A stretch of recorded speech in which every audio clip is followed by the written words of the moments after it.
Hello everyone, आप सभी लोगों का आपके अपने इस यूट्यूब चैनल पर स्वागत है। देखो, आज अब हम बात करते हैं एल्जेब्रिक जो पॉलिनोमियल होते हैं, या ये जो चैप्टर है बेसिकली, है ना, ये कुछ पार्ट्स में एक तरीके से डिवाइड है ना। तो अगर एल्जेब्रिक में अगर मैं फंक्शन की बात करूँ खास करके, तो एल्जेब्रिक फंक्शन जो होते हैं वो बेसिकली एक तो पॉलिनोमियल फंक्शन के रूप में होते हैं। पॉलिनोमियल फंक्शन आगे कांस्टेंट और एक आइडेंटिटी की फॉर्म में होते हैं, ठीक है। उसके बाद में एक ये रेशनल हो गया, एक ये इरेशनल हो गया। इनके टाइप्स पर ही एक बार हम आने वाले वीडियोस में जो है वो डिस्कस करेंगे, बस उन पर एक बार मैं ये बात कर रहा हूँ, ठीक है। एक ये पीस वाइज डिफाइंड होता है।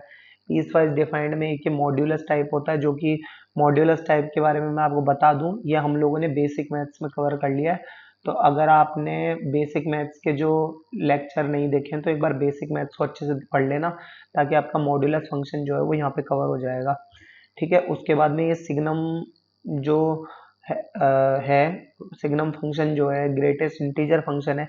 ये हम आने वाले लेक्चर्स में धीरे धीरे कवर करते रहेंगे। एक के फ्रैक्शनल जो है, ये फ्रैक्शनल पार्ट फंक्शन बोलते हैं इसका पूरा नाम, फ्रैक्शनल पार्ट फंक्शन, है ना। ये भी हम लोग आने वाले वीडियोस में कवर करेंगे, ठीक है। अभी फिलहाल के लिए हम लोग बात कर लेते हैं इस पूरे यूट्यूब चैनल का सबसे पहला वीडियो जिस टॉपिक पर आया था, दैट इज पॉलिनोमियल।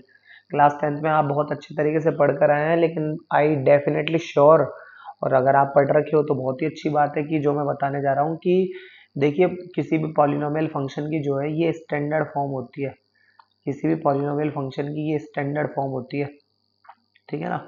इस स्टैंडर्ड फॉर्म के हिसाब से आपको आगे बढ़ना होता है, ठीक है ना। ये F of X equal to A N X की power N plus A N minus one X power N minus one dot dot dot plus up to plus A zero, ठीक है। All powers of X is equal to whole number में होते हैं, ठीक है ना। X की जितनी भी पावर होगी वो क्या कहलाएगी, होल नंबर में कहलाती है। इसमें क्या होता है कि लीडिंग कोफिशिएंट होता है और उसी अकॉर्डिंग इनके नाम होते हैं। यहाँ मेरे कहने का मतलब ये है, फॉर एन एग्जाम्पल, जैसे कि देखिए, ये आपको पॉलिनोमियल्स आपको दिए हुए हैं, ठीक है। F of X equal to four X cube plus three X square minus two X plus five. किसी भी पॉलिनोमियल की जो हाईएस्ट पावर होती है वही उस पॉलिनोमियल की डिग्री कहलाती है। किसी भी पॉलिनोमियल की जो हाईएस्ट पावर होती है वही उस पॉलिनोमियल की क्या कहलाती है, डिग्री। यहाँ पर हाईएस्ट पावर कितनी है, थ्री, तो पॉलिनोमियल की डिग्री कितनी हो जाएगी, थ्री। इस पॉलिनोमियल का नाम क्या हो जाएगा, इस पॉलिनोमियल का नाम हो जाएगा क्यूबिक पॉलिनोमियल। क्या नाम हो जाएगा, क्यूबिक पॉलिनोमियल, ठीक है। पॉलिनोमियल, है ना। तो ये आपको शायद नहीं दिख रहा होगा, हाँ मुझे पता था, ठीक है, कोई बात नहीं है। देखो, क्यूबिक पॉलिनोमियल, ठीक है, इतना ही बहुत है, लो जितना दिख रहा है उसी उतना ही नाम बहुत है, ठीक है, क्यूबिक पॉलिनोमियल। ये तो इसकी इसका लीडिंग कोफिशिएंट क्या होता है, तो लीडिंग कोफिशिएंट जो होता है वो हाईएस्ट पावर का जो कोफिशिएंट होता है उसे हम लीडिंग कोफिशिएंट कहते हैं। हाईएस्ट पावर क्या है यहाँ पर, तीन, इसका कोफिशिएंट क्या है, फोर, तो ये हो जाएगा लीडिंग कोफिशिएंट फोर, ठीक है। ये है two X square plus three X plus one. Highest power क्या है इसकी, टू, तो ये डिग्री हो गई टू। और इसे क्या बोलेंगे, इसे हम बोलेंगे क्वाड्रेटिक पॉलिनोमियल, क्वाड्रेटिक, है ना, पॉलिनोमियल, ठीक है।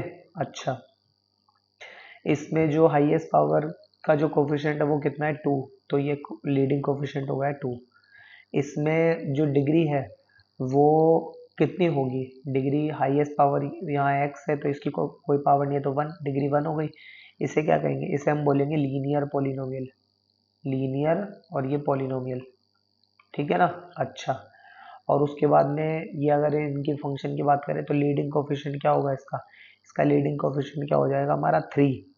क्या हो जाएगा, थ्री, क्योंकि इसका हाईएस्ट पावर का कोफिशिएंट यहाँ पर थ्री है ना। अच्छा, इसमें ये डिग्री टू, डिग्री अब अगर फंक्शन ही आपको टू दे रखा है तो डिग्री इसमें, इसको जीरो एक्स की पावर जीरो तो लिख ही सकता हूँ, या जीरो एक्स लिख लो मान लो, तो इसकी जो ये क्या कहलाएगा, ये आपका कहलाएगा कांस्टेंट फंक्शन। क्या कहलाएगा, कांस्टेंट फंक्शन। और इसमें लीडिंग कोफिशिएंट कितना होगा, लीडिंग कोफिशिएंट ये जो टू खुद है यही हो जाएगा इसमें लीडिंग कोफिशिएंट, ठीक है ना, क्लियर। अच्छा, ठीक है, आगे बढ़ते हैं। देखो फिर तो ये नोट है, इंपॉर्टेंट है नोट, क्या कह रहा है, graph of polynomial is always continuous. किसी भी पॉलिनोमियल का जो ग्राफ होता है वो हमेशा क्या होता है, कंटिन्यूअस होता है, हिंदी में बोले तो सतत होता है, यानी टूटता नहीं है पॉलिनोमियल का। अगर किसी भी पॉलिनोमियल का अगर आप ग्राफ बना रहे हो तो वो यूँ टूटता नहीं है कि बीच में यूँ टूट गया और फिर यूँ बढ़ गया आगे, यूँ मुड़ गया, है ना। अच्छा, उसके अलावा और क्या कह रहा है ये, मतलब ये कभी भी टूटता नहीं है ना, टूटता नहीं है, टूटता नहीं है, ठीक है ना। अच्छा, range of an odd degree polynomial is complete real number set R. कोई भी ऑड डिग्री पॉलिनोमियल होगा, ऑड डिग्री पॉलिनोमियल बोले तो यहाँ पर ये ऑड डिग्री पॉलिनोमियल मतलब जैसे 1 3 5 7 है ना, इनके is always real number set, ये हमेशा रियल नंबर के सेट होते हैं R. Polynomial with leading coefficient 1 are called monic polynomial, leading coefficient जिनका 1 हो। फॉर एग्जांपल जैसे X square plus 7x plus 10, यहाँ पर एक्स स्क्वायर का कोफिशिएंट क्या है 1, तो पॉलिनोमियल विद लीडिंग कोफिशिएंट 1, यहाँ पर लीडिंग कोफिशिएंट यानी जो हाईएस्ट पावर का जो कोफिशिएंट होता है वही तो होता है हमारा लीडिंग कोफिशिएंट, अभी हमने पढ़ा है। तो ये 1 हो गया है, तो इसे क्या कहेंगे यहाँ पर मोनिक पॉलिनोमियल कहेंगे, मोनिक। अच्छा, लेकिन हाईएस्ट पावर 2 और है तो इसका नाम क्या हो जाएगा, monic quadratic, monic quadratic, quadratic, monic quadratic, right. अच्छा, उसके बाद देखो आगे इंपॉर्टेंट प्रॉपर्टी, ये क्या है, if A polynomial function satisfying. अब कुछ प्रॉपर्टीज है जिसके लिए ये बात कर रहा है आगे, है ना। अगर कोई भी पॉलिनोमियल जो है वो कुछ पर्टिकुलर फिक्स आपकी प्रॉपर्टीज होगी जिनको अगर सेटिस्फाई करेगा तो हम उसको देखे आगे क्या कहेंगे, देखो ध्यान से। ये देखो, if A polynomial function satisfying, ध्यान से देखना ये क्या बताने जा रहा हूं मैं, सॉरी।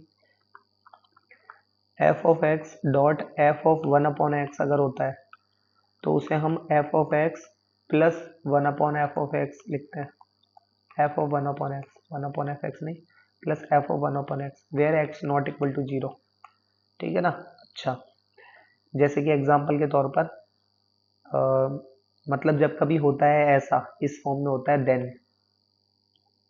है ना, तो क्या होता है, F of X equal to होता है 1 प्लस एक्स की पावर एन, ये प्लस माइनस आता है यहाँ पर, 1 प्लस माइनस एक्स की पावर एन, वेयर एन जो है वो बेसिकली कैपिटल एन यानी नेचुरल नंबर से बिलोंग करता है। इसको थोड़ा सा हम जूम करके पढ़ते हैं, देखो क्या कह रहा हूँ मैं यहाँ पर। एग्जाम्पल के तौर पर जैसे कि मान लीजिए F of X is equal to polynomial दे रखा है, कोई भी पॉलिनोमियल दे रखा है आपको, ठीक है। तो यहाँ पर F of X dot F of 1/x अगर पता करें तो वो मैंने अभी अभी आपको बताया कि F of X plus F of 1/x होता है ना। अब मान लीजिए एग्जाम्पल के तौर पर बात करूँ, ये तो एक पॉलिनोमियल हो गया, मैं ऐसे बोल रहा हूँ कि एफ ऑफ 2 की वैल्यू मान लीजिए 9 दे रखी है आपको, देन फाइंड, कुछ चीज़ें फाइंड करवा रहा है, क्या क्या फाइंड करवा रहा है, मान लीजिए एफ ऑफ 3 आपसे फाइंड करवा रहा है, मान लीजिए आपसे एफ ऑफ 1 आपसे फाइंड करवा रहा है। तो इसके लिए क्या करते हैं, देखो एफ ऑफ 1 कैसे फाइंड करेंगे, ध्यान से देखना। एफ ऑफ 1 करना कुछ नहीं है, ये 1 प्लस एक्स की पावर एन है ना, तो 1 प्लस एक्स क्या है यहाँ पर, 1 की पावर एन, एन क्या है यहाँ पर, एन आपकी क्यू 1 क्या होगा इसमें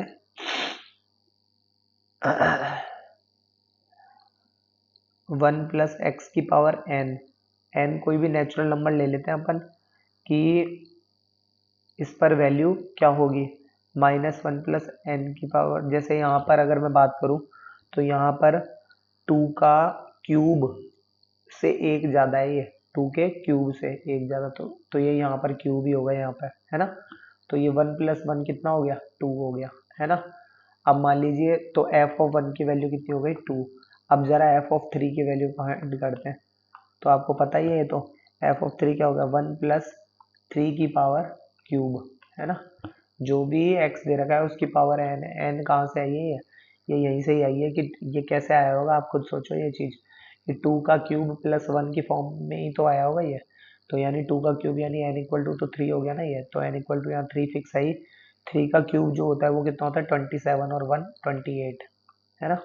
अच्छा, मान लीजिए इसी तरीके से एफ ऑफ एक्स अगर आपसे पता करवा रहा है एफ ऑफ एक्स, तो ये बेसिकली क्या हो जाएगा, 1 + x का क्यूब हो जाएगा, है ना। और क्योंकि एफ ऑफ एक्स जो होता है वो क्या होता है, 1 ± x⁻n की फॉर्म में होता है, राइट। अब एफ ऑफ टू आपको पता करना है, यदि एफ ऑफ टू, तो इसके लिए क्या करें, 1 ± 2 की पावर n, 2 की पावर n, है ना। तो वो लेके आना है मुझे, कब आएगा ये 9, जाहिर सी बात है n की वैल्यू मुझे 3 ही लेनी पड़ेगी। तो देखो एक तो 3 लेना पड़ेगा और ये यहाँ पर पॉजिटिव लेने पड़ेगा। तो ये इसका तरीका होता है कि n = 3 कॉमा पॉजिटिव, ये लिखने के कुछ तरीके होते हैं और कुछ भी नहीं है, ज़्यादा परेशान होने की ज़रूरत नहीं है। अच्छा, अब एक बार इसको थोड़ा सा इस पर जिक्र कर लेते हैं। देखो ध्यान से क्या कह रहा हूँ मैं, कि f ऑफ 1/x -1 और f ऑफ x -1 की वैल्यू अगर 1 होती है ना, तो ये कब पॉसिबल होगा, जब मान लीजिए इसको, ये जो लिखा है f ऑफ x मतलब 1/x -1, इसको तो मान लीजिए मैंने लिख दिया +-1/x⁻n, और एक मैंने लिख दिया f ऑफ x -1, इसको मैंने लिख दिया +-x⁻n, है ना। तो अब आप इनका मल्टीप्लाई करके देख लो, इनका मल्टीप्लाई जब आप करोगे तो वो कितना आएगा, 1 आएगा। वो क्या आएगा, 1 आएगा। क्लियर। अच्छा, इस पर बेस्ड अब एक क्वेश्चन पर बात कर लेते हैं। देखो क्या है क्वेश्चन, हालांकि वो आपको करना होमवर्क से ही है। क्वेश्चन क्या है, if function f of x is a polynomial, is a polynomial function satisfying, किसको सेटिस्फाई करता है, satisfying f of x dot f of 1/x is equal to f of x plus f of 1/x, इसे अगर satisfy करता है and f of 3 की value आपको दे रखा है क्या, -80, then find the value of f of -2, then find value of f of -2 की वैल्यू फाइंड करनी है। ठीक है, ये आपको करना है होमवर्क में। ठीक है ना, इसको आप होमवर्क में जरूर से जरूर ट्राई करना। ठीक है ना। अच्छा, अब ये कुछ सिंपल सिंपल सी चीजें हैं जिन पर हम एक बार जिक्र कर लेते हैं। ठीक है ना। देखो, और वो सिंपल चीजें क्या है, एक तो रेशनल फंक्शन क्या होता है, रेशनल फंक्शन। तो देखो इसमें क्या है, the ratio of two polynomial, दो पॉलिनोमियल का ratio is called rational function. दो पॉलिनोमियल का जो रेशो होता है वो क्या कहलाता है, रेशनल फंक्शन कहलाता है। ठीक है ना। एक बार इस पर बेस्ड हम इसकी जो है आगे एग्जाम्पल देख लेते हैं। देखो क्या है, जैसे मान लीजिए y = दे रखा है आपको x³ + x² + 1 upon x⁴ minus x² + 1, कुछ भी लिख लो। जैसे मान लीजिए f of x equal to, ये y बराबर f ऑफ x ही है, y f ऑफ x भी ले सकते हैं, y बराबर भी ले सकते हैं, कोई इशू नहीं है, वो तो कोई भी फंक्शन डिफाइन होता है। मान लीजिए 2x + 3 अपॉन 3x + 5, है ना। ये हो गया, कुछ भी ले लो, f of x equal to मान लीजिए x² अपॉन x³ + 5, है ना। ये कोई भी अगर आप फंक्शन लोगे तो ये जो है वो रेशनल फंक्शन कहलाता है, बराबर। अब हम बात कर लेते हैं जरा इर्रेशनल फंक्शन के ऊपर। इर्रेशनल फंक्शन, इर्रेशनल फंक्शन क्या होता है, फंक्शंस विद ऑपरेशन। देखो ध्यान से क्या कह रहा हूं मैं, functions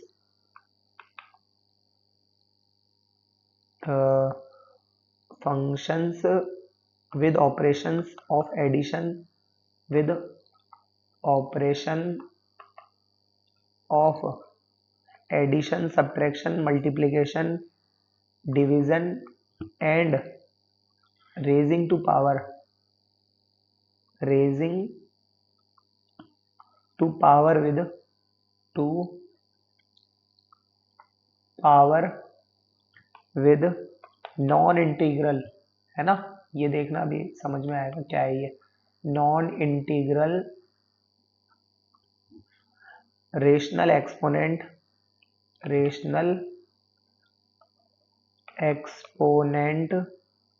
are called irrational functions।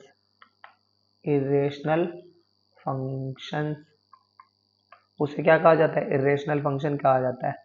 जैसे कि एग्जांपल के तौर पर मान लीजिए ये कह रहा है, क्या कह रहा है, पहले एक बार इसको पढ़कर बता देता हूँ। ये कह रहा है function with operation of plus minus multiply divide and raising to power with non integral rational exponent. Non integral rational exponent का मतलब होता है जिनकी पावर जो होती है वो आपकी नॉन इंटीग्रल रेशनल एक्सपोनेंट, यानी जैसे मान लीजिए अपॉन में होती है ना, जिनकी पावर हाफ हो गई, 2/3 हो गई, 5/4 हो गया, 11/3 हो गया, 11/2 हो गया। जैसे कि मान लीजिए ये y बराबर है √x, जाहिर सी बात है इसे x की पावर हाफ लिखेंगे, तो ये नॉन इंटीग्रल रेशनल पावर हो गई।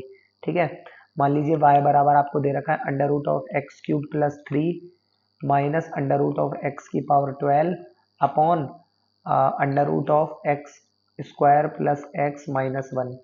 तो ये कोई भी जो ये फंक्शन आएगा, यहाँ पर आपको अच्छे से पता है कि इसे x की पावर 12 की पावर हाफ कहेंगे, राइट। ये जो नंबर लिखा हुआ है ये क्या है, पावर में हाफ है, तो इसे क्या कहेंगे, पहले तो ये देखो, इसे कहेंगे हम x³ + 3 की power half, right, minus x की पावर 12 की पावर हाफ अपॉन, इसे क्या कहेंगे, इसे हम कहेंगे x² + x - 1 की पावर 1/2। तो ये जो देखा जाए तो ये नॉन इंटीग्रल रेशनल एक्सपोनेंट हो गया ये। Now we are going to our last topic. ठीक है, ये क्या है, ग्रेटेस्ट इंटीजर फंक्शन। बहुत ही ज़्यादा इंपॉर्टेंट टॉपिक है, इस पर हम लोग ज़रा बात कर लेते हैं। Greatest integer function, greatest integer function, greatest integer function, ध्यान से देखना ये क्या है क्या नहीं है इसके अंदर, है ना। सबसे पहले तो इसमें एक इसके नाम से ही पता पड़ रहा है ग्रेटेस्ट इंटीजर फंक्शन, यानी इसके अंदर जो भी आप आउटपुट आएगा, है ना, या जो भी मतलब वैल्यू आएगी वो क्या आएगी, बेसिकली इंटीजर आएगी। क्या आएगी, इंटीजर आएगी। बहुत ही ज़्यादा इंपॉर्टेंट बात है ये। अब कैसे है वो बता देता हूँ। तो पहले तो इसका सिंबल देख लो। इसका सिंबल जो होता है वो क्या होता है, ये इस तरीके से ब्लॉक में रखना है। अब आपको लग रहा होगा कि ये कहीं मैंने क्लोज्ड ब्रैकेट तो नहीं लगा दिया है, कहीं तो क्लोज ब्रैकेट नहीं आएगा, क्योंकि यहाँ पे हमेशा और हमेशा एक पर्टिकुलर नंबर आएगा। तो मैं अभी के लिए 2 मिनट डॉट लगा देता हूँ, ठीक है। अच्छा, अब इसके को लिखने के कुछ तरीके होते हैं। जैसे कि मान लो अगर मैं आपसे पूछूं कि ग्रेटेस्ट इंटीजर फंक्शन ऑफ 1.5728 का बताइए, तो देखो इसका को लिखने का तरीका क्या होता है। मान लीजिए ये एक हो गई आपकी नंबर लाइन, यहाँ पर लिखा है मान लीजिए 1, यहाँ लिखा है 1 मतलब 0, यहाँ लिखा है 1 2 3 दैट इज 4 दैट इज 5, यहाँ पे -1, यहाँ पे -2 और यहाँ पे -3। अब आपको क्या करना है, ये 1.578, जाहिर सी बात है 1.578 1 के और 2 के बीच में ही कहीं पे बैठा है। तो हमेशा और हमेशा याद रखना, जो भी वैल्यू दे रखी है आपको, डजेंट मैटर कि वो वैल्यू पॉजिटिव में है या वो वैल्यू नेगेटिव में है, जो भी वैल्यू आपको दे रखी है उसके लेफ्ट साइड में जो सबसे क्लोजेस्ट जो इंटीजर होगा, सबसे क्लोजेस्ट जो इंटीजर होगा, सबसे पास में जो इंटीजर होगा, वही उसका ग्रेटेस्ट इंटीजर फंक्शन होगा। यानी इसके जस्ट पास में 1 है, होने को तो देखो इसके पास में इंटीजर के तौर पर ये भी है, ये भी है, ये सारे ही है, लेकिन हम इनको ना लेकर हम क्या लेंगे, इसके ठीक पास वाला, यानी वो क्या होगा 1, तो इसे क्या कहेंगे, दैट इज 1। ठीक है ना। जैसे मान लो मैं आपसे पूछूं कि 1.99 तो जाहिर सी बात है 1.99 यहीं कहीं बैठा होगा, तो इसके भी ठीक पास में लेफ्ट साइड में कौन है, 1 ही है, तो इसका भी ग्रेटेस्ट इंटीजर फंक्शन क्या होगा, 1 होगा, है ना। अब इसको थोड़ा सा मैं एक लेवल अपर पे लेके जाता हूँ, ध्यान से देखना क्या कह रहा हूँ मैं। मान लीजिए √3 - 1 का मुझे जो है ग्रेटेस्ट इंटीजर फंक्शन पता करना है। तो देखो √3 को किस तरीके से लिखते हैं, 1.73 में से 1 गया तो 0.73, 0.73 को मुझे लिखना है। 0.73 जाहिर सी बात है 0 और 1 के बीच में यहाँ पे कहीं पे बैठा है, यहाँ पे 0.73 है ना। 0.73 यहाँ कहीं बैठा है तो कुछ नहीं है। अब तो फिर तो इसके ठीक पास में जो होगा, ये जो नंबर यहाँ पर होगा, ये इसका ग्रेटेस्ट इंटीजर फंक्शन कहलाएगा, that is zero, that is zero. अगर मान लीजिए मैं आपको कहूँ कि नेगेटिव में 0.33, नेगेटिव में 0.33, जाहिर सी बात है नेगेटिव में 0.33 समथिंग समथिंग समथिंग, और फिर जाके कहीं पर यहाँ पर क्या आएगा, 1 आएगा, है ना। तो यानी यहीं कहीं बैठा ही है, और उसके सबसे लेफ्ट में कौन है, -1, तो वो क्या हो जाएगा, -1 हो जाएगा, है ना। अच्छा, इस तरीके से कई इसकी वैल्यूज निकल निकल कर आती है। जैसे मान लीजिए मैं आपसे पूछूं कि √5 + √3 - √2, तो ये आपको थोड़ा सा इसमें समझना पड़ेगा। इसमें क्या करना है, देखो √5 की जो भी वैल्यू होती है, √5 की आपको वैल्यू निकालनी पड़ेगी। जाहिर सी बात है 2 पॉइंट समथिंग होती है, उसमें आप √3 की वैल्यू होती है 1.73, तो 2 पॉइंट समथिंग में 1 पॉइंट समथिंग जोड़ोगे तो ये आ जाएगा कितना आपका, 3 पॉइंट समथिंग। 3 पॉइंट समथिंग में से √2 की वैल्यू होती है 1.414, तो ये आएगा 2 पॉइंट समथिंग बचेगा। तो 2 पॉइंट समथिंग यहीं कहीं बैठा है और उसके लेफ्ट साइड में 2 ही आएगा, तो ये क्या हो जाएगा, यहाँ पर इसकी ग्रेटेस्ट इंटीजर फंक्शन की इसकी वैल्यू कितनी हो जाएगी, 2 हो जाएगी। तो इस तरीके से इसमें वैल्यूज हमें फाइंड करनी होती है, ठीक है। अब अगर मान लीजिए, ध्यान से देखना, ये गजब की चीज़ है, यदि मैं आपको ऐसे लिख के दूँ कि ये 2x ऐसे और 5 = 0, तो x की वैल्यू बताओ, तो x की वैल्यू ऐसे बिल्कुल मत बोल देना कि x की वैल्यू हो गई साहब -5/2, ध्यान रखना, क्योंकि इस बात का मतलब आप यहाँ ये बता रहे हो कि देखो, पहली बात तो ये x जब इस तरीके से अकेले क्लोज ब्रैकेट में लिखा होता है तो ये बेसिकली नॉर्मल x की तरह व्यवहार नहीं करता है। यहाँ पर हमें जो है इसकी ग्रेटेस्ट इंटीजर फंक्शन की वैल्यू बतानी होती है, और ये यहाँ पर ये नॉट पॉसिबल कंडीशन है, ये नॉट पॉसिबल कंडीशन है ये। क्यों है, क्योंकि देखो -5/2, -5/2 जो होता है ये आपका कहाँ पर होगा, -2.5 को जब आप यहाँ पे कहीं बैठा होगा वो, तो ये तो हो गया -3, तो -3 तो यहाँ पर जब आप रखोगे तो ये इसे सेटिस्फाई नहीं करेगा, ठीक है ना। अच्छा, इस पर तो ये याद रखना ये बात, ठीक है। उसके बाद हम लोग एक चीज़ और लेते हैं, देखो अगर आपको इस तरीके से लिखा हो कि ये =1, इसका मतलब ये बिल्कुल नहीं है कि मतलब इसका इस बात का मतलब क्या है, पहले तो ये देखो, क्या नहीं है वो छोड़ो, क्या है इस बात का मतलब, उस पर गौर करो। देखो इस बात, इससे रेंज पता करनी होती है हमें, इससे रेंज ये कब आएगी, जाहिर सी बात है 0 पॉइंट समथिंग समथिंग समथिंग कोई भी वैल्यू लिखा हो, है ना, तो वहाँ पर क्या होगा, जैसे मान लीजिए ये इसी पेज पे हमारे पास ये लिखे हुई, ये हमारे पास स्केल हमने लगा रखी है यहाँ पर, है ना, तो ये मैंने लगा दिया और ये इनको मैंने इरेज कर दिया, ठीक है। अच्छा, ये मैंने इसको नहीं लगा दिया, ठीक है। अब मान लीजिए 1, तो 1 कब कब आएगा आप खुद सोचो, या तो 1 खुद हो या फिर 1 और 2 के बीच में हो, लेकिन 2 होगा तो अब तो 2 ही हो जाएगा, तो 2 तो काउंट करना नहीं है, और 2 से ठीक पहले पहले तक के जितने भी होंगे वो सारे भाग के लेफ्ट में आएंगे, और जो 1 है वो तो 1 पे ही रहेगा, है ना।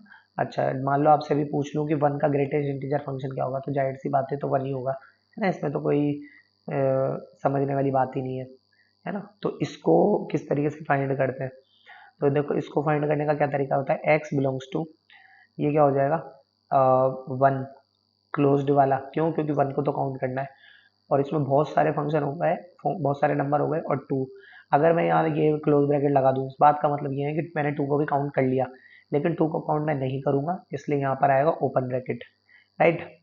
यानी मान लीजिए यहाँ पर अगर 1 है, यहाँ अगर 2 है, तो ये 1 पे तो ये, और 2 पे जो है होलो सर्कल, ये इस तरीके से ये होगा इसका सॉल्यूशन, ठीक है।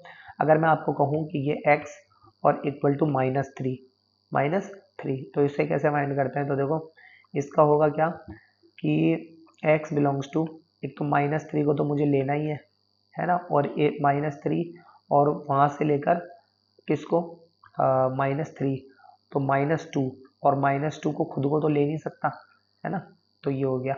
इसको नंबर लाइन पे कैसे डिनोट करें, ये हो गया -3, ये हो गया -2, -3 को तो मुझे लेना है, तो -3 पे तो हो गया डार्क सर्कल, और -2 को मुझे छोड़ना है, तो इस पे हो गया होलो सर्कल, राइट। इस तरीके से होगा। तो इसी के साथ मैं आपको कुछ होमवर्क देना चाहूँगा आज, उस पर और बात कर लेते हैं। देखो एग्जाम्पल नहीं, होमवर्क है ये, है ना। होमवर्क क्या है देखो इसका, solve following equations, solve following equation, following equation, ठीक है।